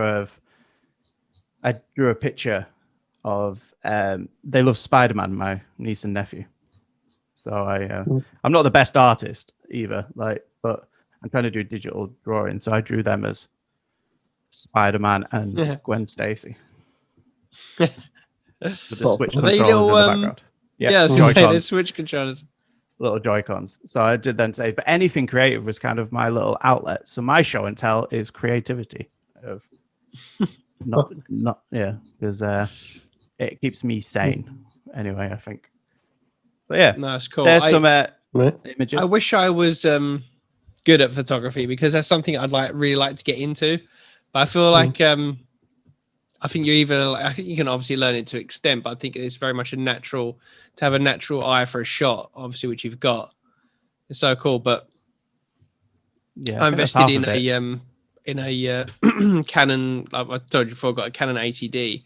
We got it when the kids were really young because we thought, oh, we want to learn to like use it and like take pictures of the kids and stuff like that. But we never really it's like something else to carry once you've got all the kids' stuff. Exactly. It's like, I'm not carrying a camera as well. It's not practical. It's not practical, but I'd love to like really like learn how to use it and stuff, especially like around here because like we got that before we even moved here. And there's so many like nice places to take photos around here, like in the countryside and stuff. It's really should do it. That's on my to-do list for sure.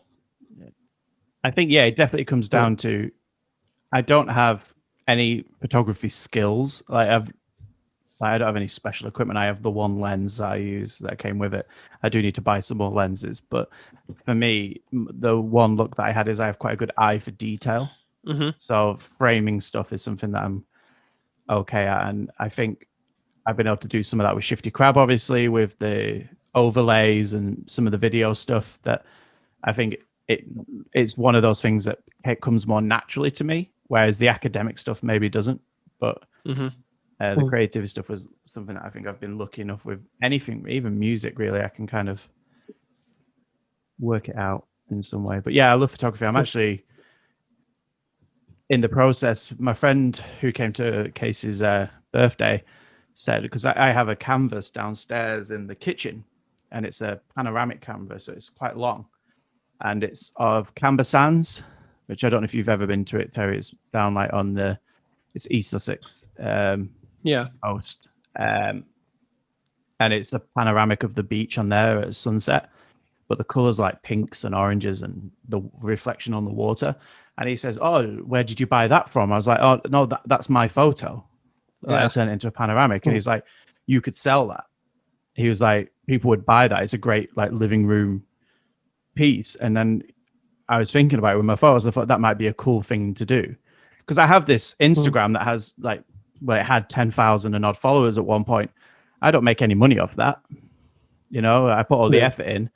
Now I don't have to put any effort in. It kind of just holds its number, and I haven't posted since November, but it just kind of, I lose 10 followers, I gain 10 followers. It just stays kind of ways. I think when you get to a certain number, you kind of just stay there.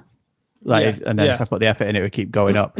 But if I had maybe a website where I could just put my canvases on there, and if someone buys one, I just make £2, £3 profit off the canvas. It gives me a side thing that I can do, because Shifty Crab obviously at the moment doesn't make us anything. It costs us money. Well, it costs me money to run it. It would fund that. So I think I'm in the process of maybe doing that on the side.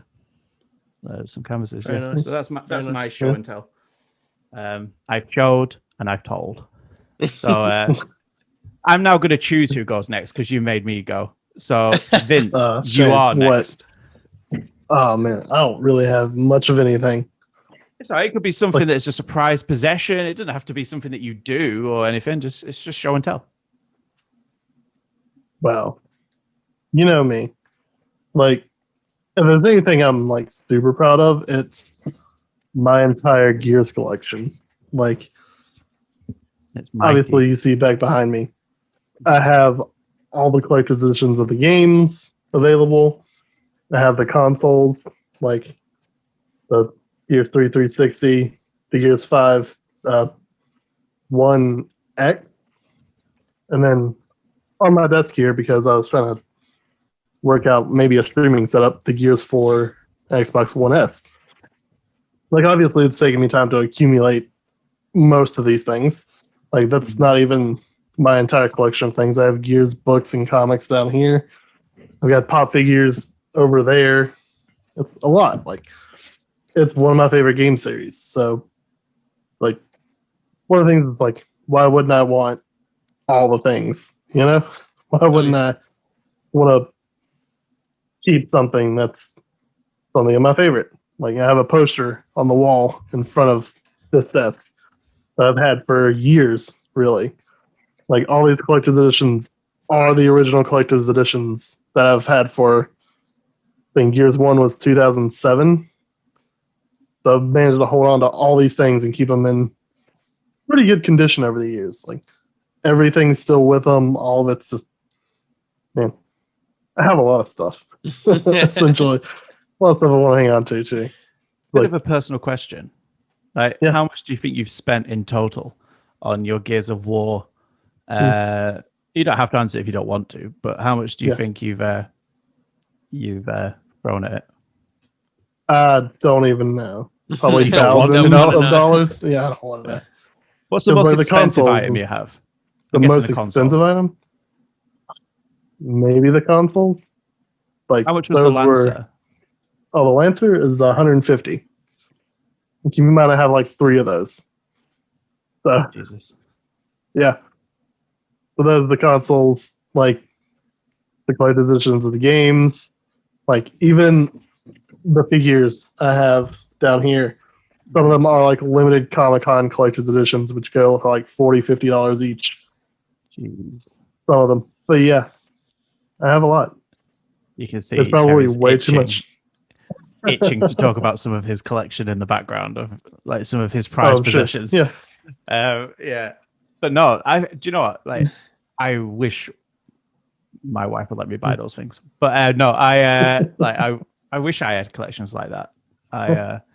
They always, I'm always so jealous when I see someone with all like the collector's pieces. I've never bought a collector's edition of a game with any of the statues or anything. Like, Really? I've just never had. You're just always one of them that I never have the money to burn at the time. There's always something a bit more pressing that needs the money. Like, Oh yeah. And now a child's on the way. I've lost that privilege. Like, Oh, for sure. for a while. Well, that was like the only thing I liked about pre-ordering stuff, like especially at GameStop. Because like you just put $5 down or 10 or whatever, depending on how expensive it is, and like every paycheck, I would just go like put 5 more down, like every couple weeks or something, until I was like it's paid off, and I only had to spend like $5 a week or something. So it wasn't terrible at the time, much but better way of doing it. Yeah. Oh yeah, I don't get a lot of that's not a thing. collector's editions, but GTA, well, regardless, whatever, I'll be getting it. I'll be getting it. Like whatever the collector's edition is, I'll make sure that's pre-ordered. Right. Yeah. That's pretty cool, Vince. Like, hey, you've got an impressive collection. One day there has to be the museum of Vince. It will be. I will be buried with all my possessions, like the ancient Egyptians. Find me in a Gears labeled pyramid. It's a bit dark. That'll I my want you to final be resting alive for place. the museum. Yeah. But Fair enough. Just imagine the Gears logo on the sarcophagus. Right. Don't want to make you guys jealous because I know both of you are kind of collectors at heart, and you have your collections in the background. Sure. One of my friends, also called Adam, he has a man cave, and it is incredible. It's not a man cave where you go and chill. It is a man cave that has limited edition James Bond stuff, Batman stuff, like Marvel stuff. The walls, I love that. cabinets with like all limited edition stuff, signed stuff, pieces of script, all of that. Like a lot of money has gone into this, and it is amazing. Mecca when you go in there of like DeLorean, like an Aladdin's cave kind of. Sure. It is. And we sat in there and played GoldenEye, like, and it's all just memorabilia everywhere. Like it was, it was pretty special. It's one of those rooms where you go in, if I was in your office space there, either of you, and there was a game that I wanted to look at, I'd just have a look at the game, and then put it back where it was because it's a game in a case. Anything in there, I was like, do I need white gloves? Do I need to because everything looks like that's expensive. That's expensive. I don't want to touch any of that. Like it was incredible. So I'll try and get a photo and show you guys. I'll get him to send one because it's pretty. Like, and they have like an attic full of it as well. He only selects the things that he puts in there because he's got the one room. Like in the house, like he has stuff waiting to be shown. It's like the Smithsonian. He has a vault, like of stuff. He circulates it. It's like it's there. Like it's an incredible like catalog of stuff that he has. Like incredible. But anyway, that's somebody else. Perry, what are you bringing to show and tell? Similar to Vince, really. I mean, because see, I saw the message that you put today, so I'm thinking, what can I show? Well, I'm thinking, I'm in a room surrounded by gaming collections. Things, yeah. Obviously, you've given me the moniker of the Retro King. It would just wouldn't be right to not bring out some retro stuff. So yeah, obviously I've got like a bunch of obviously stuff that like I got my prized possessions, like my portal gun, which is like a replica, that kind of thing. That's quite rare. And I got my comic collection, but that's like a whole thing. I'm not getting all that out. That's for another day. But it's, I've got it all boxed up. I need to have that displayed and everything. So I just thought I grabbed a couple of things, just like a few kind of more things that are more kind of like important to me, like not exactly worth money, but like so for instance, and I might have whipped this out before, but I've got my original Game Boy, which I got for Christmas back in ticket, I'd imagine it was like I can't remember, it was 89 or 90, but this is the actual one which still works to this day. I only wish I kept hold of the box. But it'd be worth a bit if it had the box as well. And what the games thing is, in there? Tetris, of course, which it came with. Of course. Got the little cartridge. Oh, those cartridges, they're the best. But yeah, I mean, with this one, so that the actual screen has come off, it just needs to be glued on there. The actual, but it actually works fine. I've got another Game Boy, exactly the same Game Boy, which is like in mint condition that I got somewhere else, but this is my actual one and I treasure it. And I actually think I might get this like kind of framed, maybe just with like the cartridge next to it. And because this pretty much was what started it for me. So I'm just glad I kept hold of that. Also, another thing, I was just kind of looking and I was like, when I pre-ordered my PSP before the PSP launched, got this cool little thing from Game. And when you pre-ordered the PSP, you got this kind of exact size, like kind of replica, but made out of cardboard. And you slide it out, and then there's all these kind of like photographic, just all the games that were coming out on it, like cards, cool. And like Wipeout Pure and all these games. And honestly, like it's hard to explain to anyone now if you wasn't in that time and moment, but like before the PSP came out, it seemed like something that was like from the far future. This is like long before smartphones. We were playing on I guess the DS was out at that point. Was the DS out? Yeah, at that maybe point? the DS. Probably, like, it was just like, what? Like, how is that possible? Like, you can play Ridge Racer in the palm of my hands. Like, just seeing that picture. Like, how I was like, no way, it can't look like that. You can't have graphics like that on a handheld. Like, it's just not possible. And they were correct. They were correct. No, hey, the visuals on the PSP were amazing. But they were. I love that. Also, I'm a big collector of like gaming magazines. I've always collected a gaming magazine. I read game magazines all the time. And I've still got my copy of my first ever gaming magazine that I bought, which was Game Players, February 1994. Wow. And I remember that magazine. And of course I picked this up because it was the first kind of look at Sonic 3. So how old are you then? Yeah.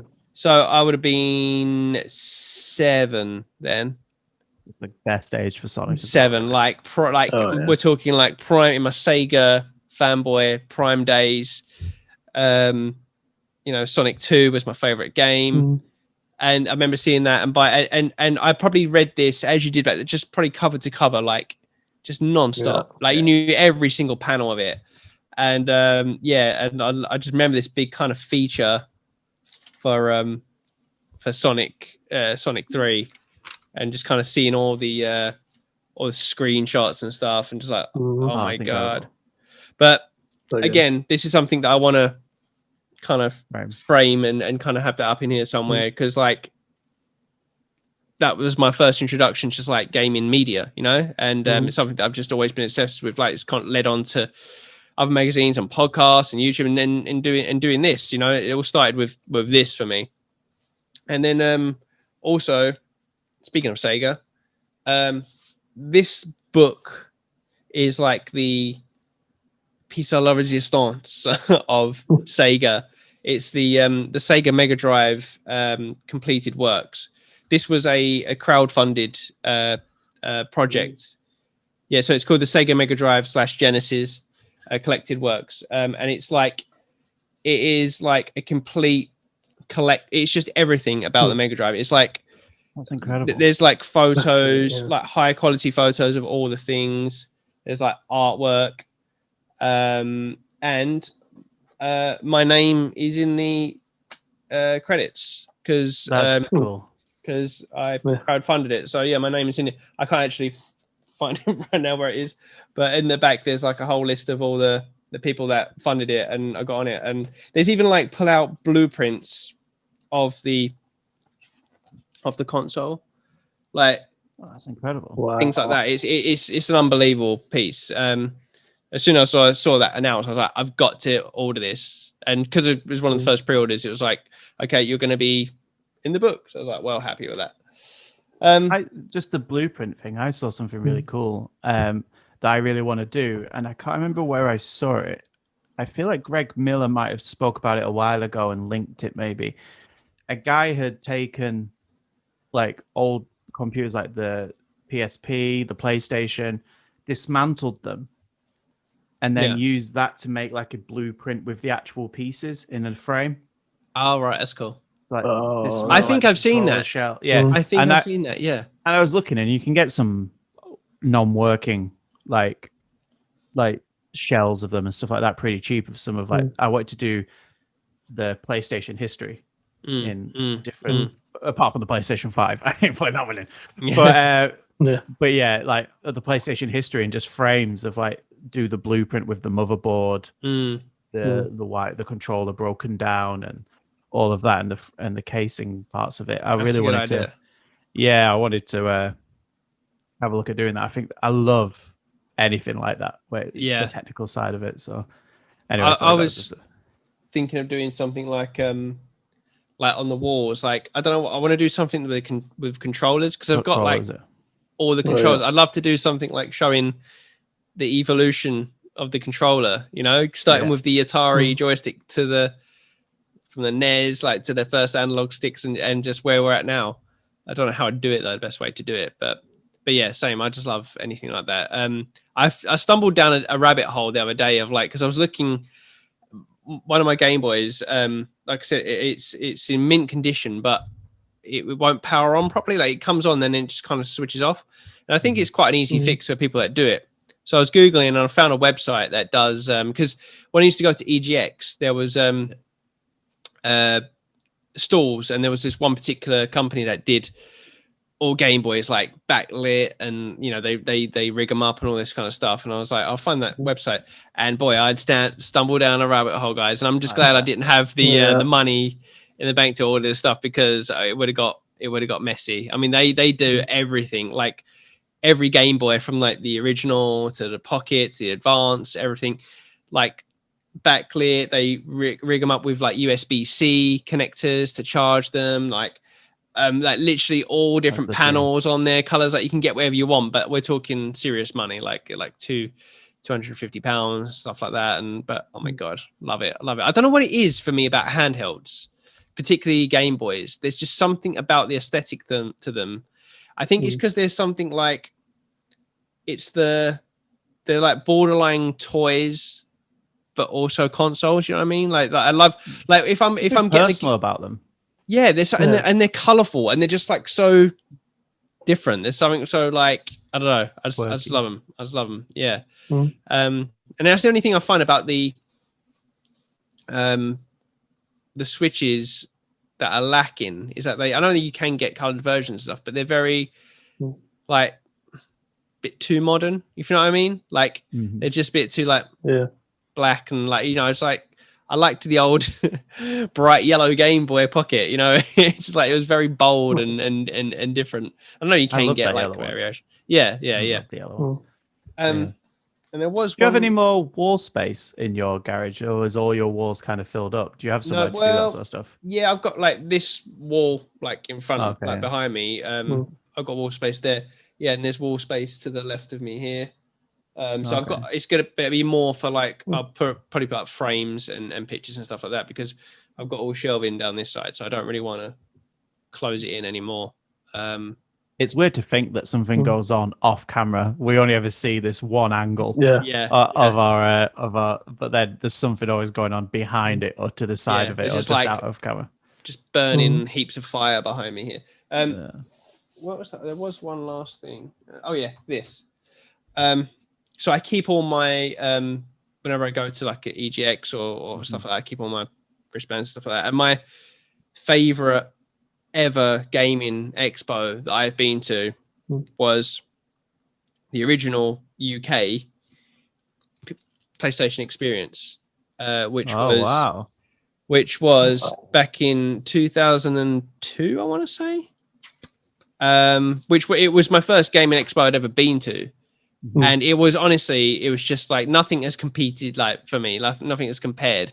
It was because again, it was at the height of like the PS2 time, and like, I mean, I'm just looking at some of the games here, and it was at Earl's Court in London.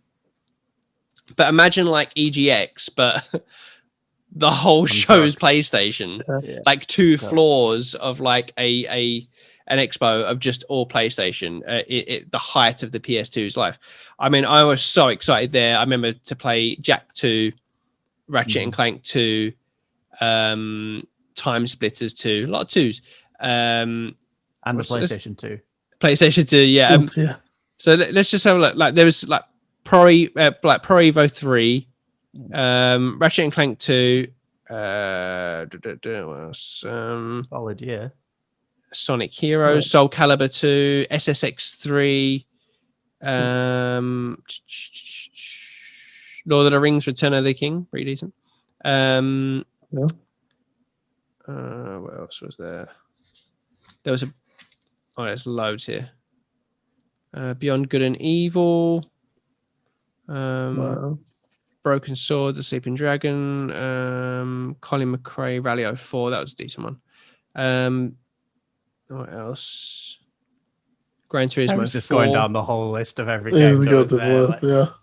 I'm just like, there's loads of stuff. I'm just trying to think what was my standout stuff. But I remember just being so hyped to get on. There was like some standout games that I wanted to get on and being able to play them. Like, 'cause again, I hadn't experienced anything like this before. So being able to play them like months and months ahead of like when they came out.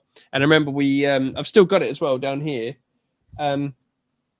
You got like a goodie bag, like, you know, with a bunch of stuff in it, and you got like a demo disc, and it had a demo with like all the games that you were playing there. And I remember just getting home and just playing all the games again. But it was such a good event. It was so cool. And nothing. I've always kind of held it up, and there's never been one since. There was never a PlayStation experience since in this country. But yeah, absolutely loved it. Absolutely loved it. So yeah, here's a question off going off just that. Would you rather, let's say tomorrow, we get an email and it's like, we're going to give you press passes to an EGX or something like that. So a smaller, medium-sized event, or you get an email that says we'll give you free tickets to E3 next year, but not in the press pass. You're going in as a public. You have no access. You can just walk around the floor, do the bits that are there, like. Oh yeah, E3, 100%. Would E3 be the one you'd go to? You won't want to do a press pass and be able to get like in behind the scenes? No, because like, I mean, I've done EGX so many years, and I know people like personally that get press passes and stuff, and you get like, you don't really get that much out of it. Like there, you get to go into the little pay to go for one. Yeah. But you get to go into the little press bit and stuff, which is like, you know, just like a room, and I'm sure maybe you get some. The thing is with EGX, you don't really get like, there's not normally like developers announcements there. Sort of stuff there. Yeah, it's not like I get more excited over EGX Res over here, which is like our version, like a smaller version of like our packs, isn't it? Because I like going there because all the developers for those games are there, you know, a lot of the time, you know, because they're so small, you can actually have conversations with them, like, and go, and they go, oh yeah, we've done this and designed that. EGX is just like, it's just a booth, and there's just some people that have been hired to run it. But E3, it's always been my dream to, and I know it's very much a shadow of its former self, but always dreamt of just going there just for the buzz and just to see the whole thing. Okay, let's amp it up a bit then. Let's see where the tides turn. What about a PAX with a press pass? Yeah. The E3 without a press pass. PAX. Oh, that's a tough one because I really want to go to PAX because again, it's got that thing to it. It's got prestige to it now. PAX a bit. You do get announcements at PAX. Yeah. Here's the deal breaker. Oh. If E3 was still doing live like conferences and everything, then not even like because that's what it's all about for me. If I got to be in, you're not guaranteed to be in the conference. No, I know, but that would be the thing. Like if it was that, it was just like I'm like whatever, I'm there. What about you, Vince? What, PAX or E3? PAX as a press or E3 as a guest? PAX for sure. Like, I mean, I feel like this past year or this previous E3 has kind of shown like, do we really need E3? I feel like PAX is kind of that more PAX shows that less is more. Yeah, like for sure. It's usually a higher quality of announcement. Usually, yeah. The thing I think put off about E3 is just how busy it could probably be. Might be awful. Oh yeah. Like, I think to do E3 properly, you need to be press pass. Yeah. And even then, it's still a nightmare. EGX, I mean, I've been going to EGX since, I want to say, 2008. And I think I missed 1 year, like up until obviously before COVID. And I've watched it increasingly just get out of control, like busy. Like you can't, it used to be, I remember like back then I used to go there and if you spent the whole day there, you would have played all the big games that you wanted to get on. Now, if you want to play any big game, you'll be lucky if you get on 2 or 3. Because if you go on one of those big games, you're going to be queuing for like 2 hours or something stupid. You know what I mean? It's just like to play 20 minutes of a game. It's just like, so when I go to EGX now, I don't even bother going to any of that and they changed them all as well because they corner them all off. And you have to like get in an actual queue, like and wait to go. It like back in the day, it used to be like, oh, I'll just wait and I'll get on it. You know, just wait until I can get hold of the controller. But yeah, and imagine E3 is just that, and then times 100. Well, we've technically already had a press pass for E3. We've been there, done that. Here's the here's the caveat. What about E3? You can have a fast pass if they did one. So you could you could go in a faster queue to do the things. That changes things. That changes. But or Sony for you, Terry, Xbox for you, Vince, for this. You have a press pass to a one-off event that they are doing. So a PSX show or what's the Xbox one that they sometimes do? Like when they do an actual live show to reveal stuff. Anyway, an Xbox experience show, a PlayStation show with a press pass. But there'll be nothing else there, just the Sony thing. It's only going to be like a half-day thing. There'll be a presentation, there'll be booths and stuff like that, but you've got a press pass for that. Or you get a fast pass for E3. What are you choosing? It's going to be the event every time. Because like E3... You'd imagine hit and miss. Yeah. Like, it could be a year like this year where there's fuck all to talk about. Yeah. Could. That's it. Like when I'm thinking E3, I'm thinking its former glory. Its prime. If I'm thinking if I was choosing about this year's E3, then no, I'd 100% go for the PlayStation show or whatever it is. Yeah. Like a State of Play live. Because you'd also imagine like press would immediately get those fast passes and you're still waiting in line just as long. Well, it'll be press pass, fast pass, standard, but the press pass will have hundreds of people in it. Then there'll be the fast pass with hundreds of people in it. And then there'll be thousands in the standard. Like it's it's ridiculous. It just creates another line that I'd rather not bother with. Yeah, exactly. Yeah, I'd go for the press pass every single time.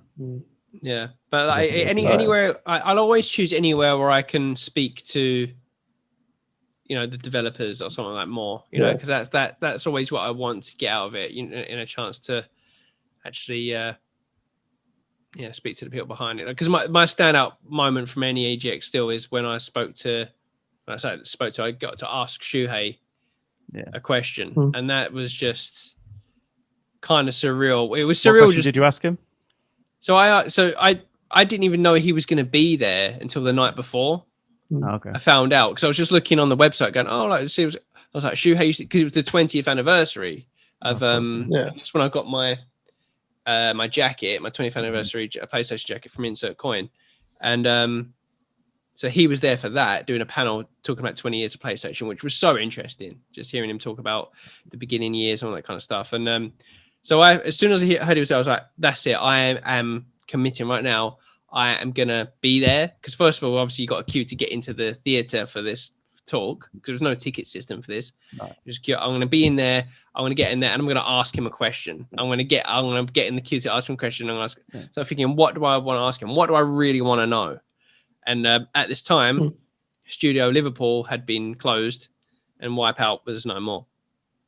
So I wanted to find out. Come on, are we ever going to get? Are we ever going to get another Wipeout again? Yeah. And so sure as hell made it in there, and I got up there, and as soon as I was like, if anyone wants to like ask questions, get up, and I was like, straight up there, had my PlayStation jacket on, and I asked him, and I said, like, is Wipeout ever going to come back? That kind of stuff, and he basically, gave me this like really like long answer, but the stint of it was like, never say never, and that was cool enough. That was absolutely amazing, and it was all being filmed and everything. You can find this all on YouTube somewhere. It was on there, and but it was the next. I told you this before. You told me this bit, yeah. It was when Kind of Funny, they relaunched they created PS I Love You, and it was the first episode.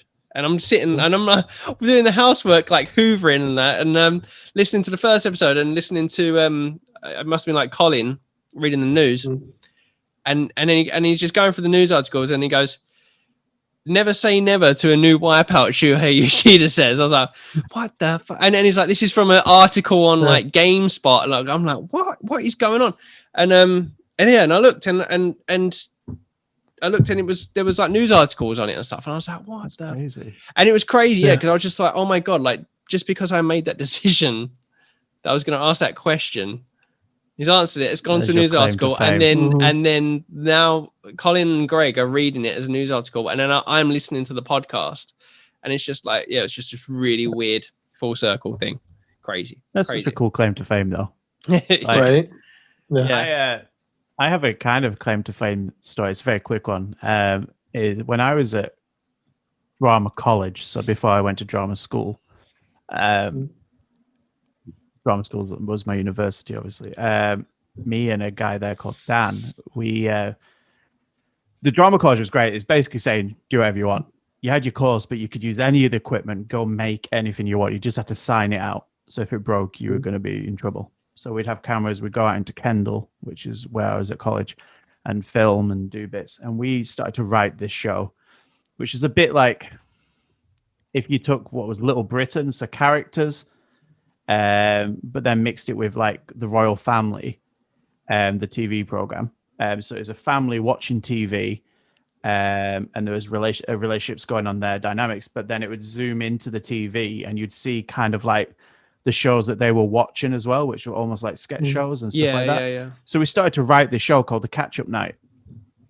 And so just the two of us, and we wrote it, started to film little bits, got local actors in and stuff like that. And then we didn't have the money to fully do it, and we didn't really know what we were doing. We were only like 18 at the time. Anyway, it got wind from Comedy Central and BBC Three. Now, BBC Three were doing a lot of new stuff at the time. And, oh no, it wasn't Comedy Central, it was UK TV. And basically, UK TV bought the rights off us for it and to do a pilot and stuff like that. And they put it into a thing like, which is like a holding pattern. Yeah. It's kind of like the black book of films. like the Black Book of gaming of TV programs, where if they want to do something with it, they have the rights, and then they do it, and they can contact you, and you can write for it and everything. Then local newspapers picked it up. We had our photos taken of everything. They never did anything with it. How much did they pay? They paid us a grand total of £8,000. Wow. Wow. But when I was 18, but this is the kicker: the college took half. What? No, of course. They took half. Yeah. Oh man. So You got 18, I had $2,000. You know. Yeah. That didn't last long. I worked out that I can spend money. But yeah, it was a great experience, and we were really proud of it. That's my really God, cool, I'd never write a TV show. It was so hard, and like to write a pilot, the amount of work it took to do the one episode, and to film it, and to do bits with it. So it was really cool. But no, they never did anything with it. We never heard from them again. All the domains and everything kind of ended. But yeah, and then my friend, who's does work with props for films, got me, because I was a big Harry Potter fan growing up. We've spoke about it before. An actual wand that was used, Voldemort's wand, that was used in Deathly Hallows Part 1. I have one of the ones used in the film. What? Yeah, and with the number on it, the prop number on it, and the certification in a box. It's That's cool. I don't have it on display in here because I haven't sorted out my shelving, but I have. That's quite a cool little That's cool thing. When I was younger, I went to watch the wrestling, WWE, and I caught Shawn Michaels' DX armband, which I could basically wear on my head. His arms were that big. And I had that for ages, and I lost it when I was moving. When I went to university, I was gutted. I was like, this is some memorabilia, but yeah. I didn't realize it was that sort of show and tell. I would have dug out some of my bits and bobs. But yeah. So no, that was my little claim to fame. Getting paid by UK TV to it's basically they've paid us not to make it. So it was it was a weird experience.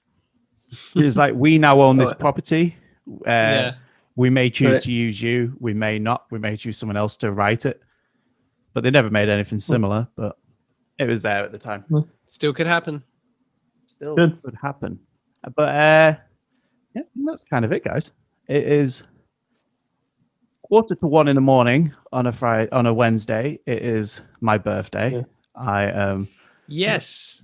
It is my birthday. Happy birthday, Adam. Yeah. Happy birthday. Thank you very much. Cheers. We don't have a cake or a stripper to jump out of it. So cheers. Thank you. I have a Coke Zero and a headache.